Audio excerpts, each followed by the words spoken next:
नमस्कार दोस्तों, क्यों है चर्चा में कोविड-19? क्या है प्लाज्मा थेरेपी?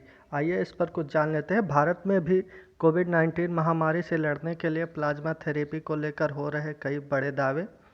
हाल के दिनों में प्लाज्मा थेरेपी को लेकर हो रहे कई सवाल भी। आइए सबसे पहले जान लेते हैं प्लाज्मा है क्या। प्लाज्मा ब्लड में पाया जाने वाला कई कंपोनेंट्स में से एक है। हमारे ब्लड का सबसे बड़ा कंपोनेंट है प्लाज्मा। प्लाज्मा में 90% पानी और बाकी 10% में साल्ट, एंजाइम और प्रोटीन पाया जाता है। प्लाज्मा का कार्य। प्लाज्मा शरीर में ज़रूरत के मुताबिक आवश्यक तत्वों के परिवहन का कार्य करता है।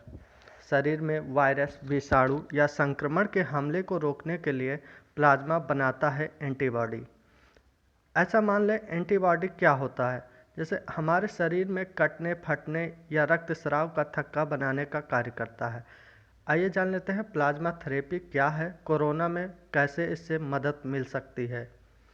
ठीक हो चुके व्यक्ति के शरीर से ब्लड निकालकर उसके प्लाज्मा को बीमार व्यक्ति के शरीर में डालना, चिकित्सा विज्ञान की भाषा में इसे ही कन्वल्सेंट प्लाज्मा थेरेपी कहा जाता है। प्लाज्मा थेरेपी सबसे पहले 1918 में अमेरिका में स्पेनिश फ्लू के रोगियों के इलाज में प्रयोग किया गया था। इसे इतना ही नहीं, 2014 में इबोला के उपचार में भी इसका प्रयोग किया गया था। आगे आइए देख लेते हैं, खसरा चेचक के लिए भी इसका प्रयोग किया गया था। दिल्ली में सकारात्मक परिणाम आने से सरकार इसे बेहतर विकल्प के रूप में देख रही है, किंतु अभी स्वास्थ्य मंत्रालय ने कहा है कि अभी प्लाज्मा थेरेपी को इसका इलाज नहीं माना जा सकता है, क्योंकि चिकित्सा अनुसंधान में अभी शोध जारी है। चिकित्सा शास्त्र कहता है अगर हम किसी को फ़ायदा नहीं पहुंचा सकते तो उसको हानि भी नहीं पहुंचा सकते।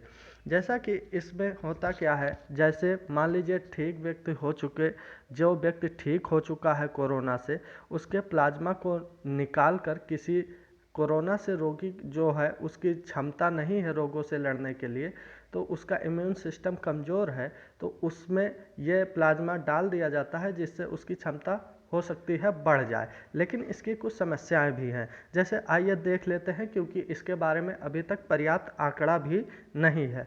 प्लाज्मा रिसीवर व्यक्ति के लंग्स में हो सकता है, इससे इन्फेक्शन भी हो जाए। दूसरी बात, रिसीवर व्यक्ति का इम्यून सिस्टम हो सकता है कमज़ोर, जैसा कि जो पहले प्राकृतिक रूप से जो उसका इम्यून सिस्टम रहता है, हो सकता है इससे और कमज़ोर भी हो सकता है। लंग इंजरी या लंग्स में इंजरी भी आ सकती है। तो इसका बेहतर उपाय क्या हो सकता है? एंटीबायोटिक और ऑक्सीजन थेरेपी जैसे अन्य विकल्पों पर भी विचार करना होगा। जैसे कि हम कह सकते हैं कि मान लीजिए किसी व्यक्ति को कोरोना हो गया, अगर दूसरे व्यक्ति को हो गया, तो अगर एक व्यक्ति ठीक हो जाता है तो उसके प्लाज्मा को निकाल कर, क्योंकि इसका जो प्लाज्मा है या इसका इम्यून सिस्टम है ये मजबूत है और दूसरे का कमज़ोर है, तो दूसरे में जब इसे डाल दिया जाएगा तो इससे मरीज़ ठीक हो सकता है। और इसका दिल्ली में अभी तक सफल परीक्षण भी किया जा चुका है। धन्यवाद। हमारे द्वारा दी गई जानकारी अगर आपको अच्छी लगे तो आप शेयर एवं सब्सक्राइब करें। धन्यवाद।